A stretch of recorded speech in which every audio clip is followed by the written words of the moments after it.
dispostos a sofrer. Eu te cumprimento com a paz do Senhor Jesus, com a paz, com a graça do nosso Pai de amor, de misericórdia, aquele que se compadece de nós e que faz coisas inacreditáveis, sendo amoroso conosco, pecadores, insanos, muitas vezes perseguidores de Jesus. E o que eu quero compartilhar com você está no livro dos Atos dos Apóstolos, capítulo 9.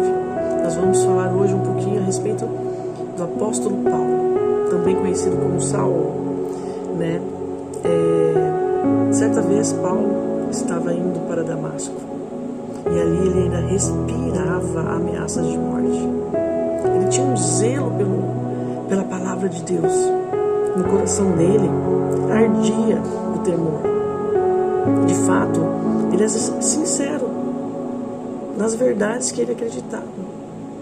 E quando Jesus vem, quando começam a propagar o Evangelho, algo parecia não se encaixar muito bem. Então ele começa a perseguir os discípulos de Jesus. E às vezes eu me vejo nessa situação, um pouco Saulo, né? Porque a gente não entende muito bem as coisas do Senhor. E hoje eu estava orando e dizendo para Deus me disciplinar através das Escrituras. E quando eu comecei a ler esse capítulo 9, na hora eu me constrangi, porque era como se o Espírito Santo dissesse assim para mim: Viridiana, indo pelo caminho, ainda respirava ameaças de morte contra os meus discípulos. Porque às vezes é assim, né? A gente, nessa nossa natureza humana, e eu confesso, às vezes eu olho assim: será mesmo que é discípulo? Será que é joio? Será que é trigo? Será que é bode? Será que é ovelha? Mas que bom que a palavra fala conosco, que ela fala comigo e ela fala com você. Mas, no meio de tudo isso, a palavra nos ensina que Paulo, ele era zeloso às coisas do Senhor, né? E nós temos que ser. Só que nós temos que tomar um pouco de cuidado aqui para não nos excedermos em relação ao zelo. Porque a graça, ela veio para nos mostrar uma compaixão sem medida da parte de Deus por nós, pecadores, pessoas hipócritas, caídas, né, inclinadas para o mal, para a corrupção. E muitas vezes, na nossa concepção, a gente acaba julgando mesmo as pessoas. Eu faço muito isso. Eu confesso, às vezes eu olho assim e eu não concordo com um monte de coisa. E eu acabo, no meu excesso de zelo, ultrapassando os limites, né, querendo impor, né, algumas coisas. Só que o reino é de Deus, o governo é dele, a palavra é dele, o modo de fazer, de realizar as coisas também é dele. E quando nós temos um encontro real com Jesus, como Saulo aqui, né, teve no caminho, indo para Damasco, já estava com as cartas para matar todo mundo, mandar prender todo mundo, ele tem um encontro com Jesus. E quando ele se encontra com Jesus, ele se prostra. Ele fala com Jesus. Jesus fala com ele. Né? Nenhum relacionamento com Deus fica num monólogo. A gente fala, Jesus fala, Jesus fala, a gente fala. E assim a gente vai aprendendo com o nosso mestre. E aqui fato é que Paulo, então, ele se prostra diante do Senhor Jesus. Ele pergunta: quem és tu, Senhor? E Jesus diz assim para ele: eu sou aquele a quem você persegue. Porque quando eu faço alguma coisa contra um discípulo de Jesus, contra alguém que Jesus ama, e ele está trabalhando na salvação daquela pessoa, eu estou fazendo contra o próprio Jesus Cristo. E é duro, né, se deparar com uma palavra dessa e se ver aqui na condição de Saulo, de uma veridiana medíocre, de uma veridiana hipócrita, de uma veridiana que julga as pessoas pela aparência das coisas. É por isso que eu quero dividir também as minhas falhas. Eu também quero dividir os meus pontos fracos. Já orei, já pedi perdão a Deus, né, por conta das minhas incongruências, das minhas precipitações, dos meus julgamentos, mas fato é que depois Deus me confortou.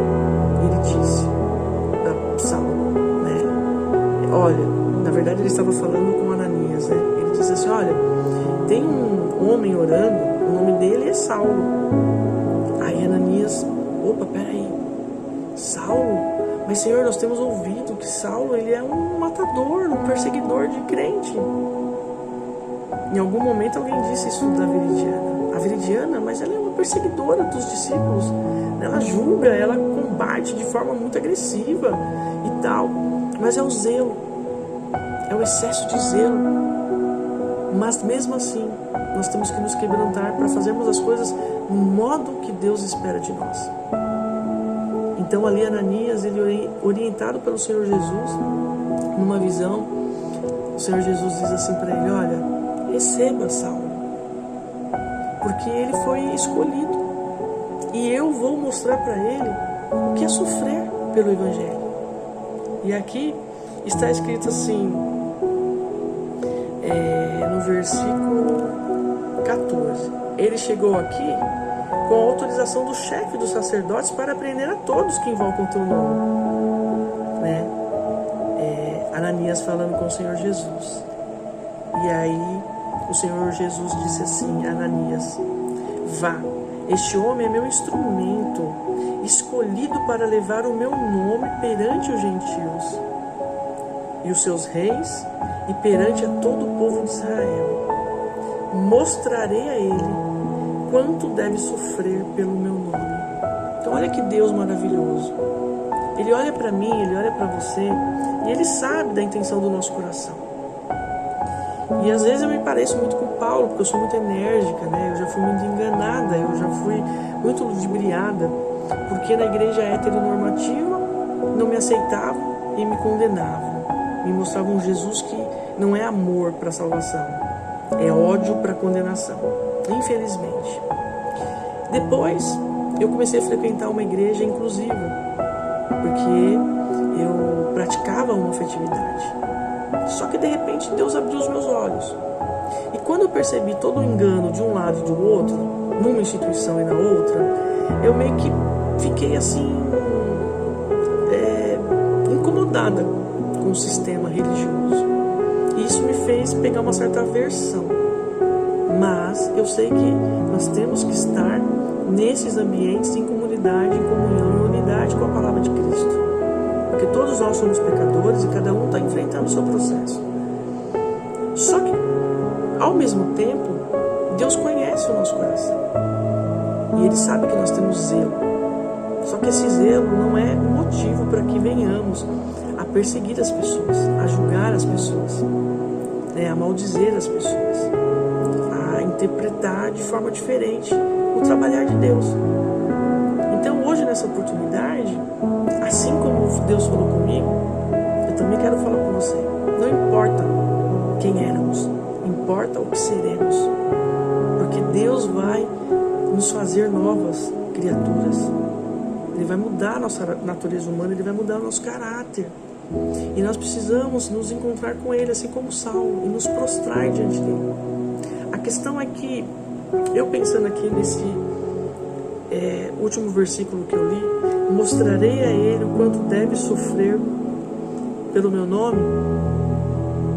Antes de dizer que ele ia sofrer, o Senhor Jesus disse assim: este é o meu instrumento, este é o meu escolhido para levar a minha palavra, o meu evangelho para os gentios. Então a gente tem que ter essa metanoia, a gente tem que mudar a nossa mente. E por mais que sejamos zelosos com a palavra, não podemos ser religiosos legalistas. Porque eu já passei por isso. Na igreja heteronormativa e depois na igreja inclusiva. Mas a palavra me trouxe aqui, convertida do meu pecado, não mais praticante do meu pecado, para viver o evangelho que glorifica a Deus, o evangelho que leva Jesus para as pessoas, que aproxima as pessoas de Jesus e Jesus das pessoas. Então que nós possamos meditar nisso, que nós possamos de fato enviar as pessoas despidas de todo preconceito, de todo esse sentimento ruim, para que essas pessoas possam ser alcançadas, seja lá em que pecado elas estejam, mas alcançadas por Jesus. Amém?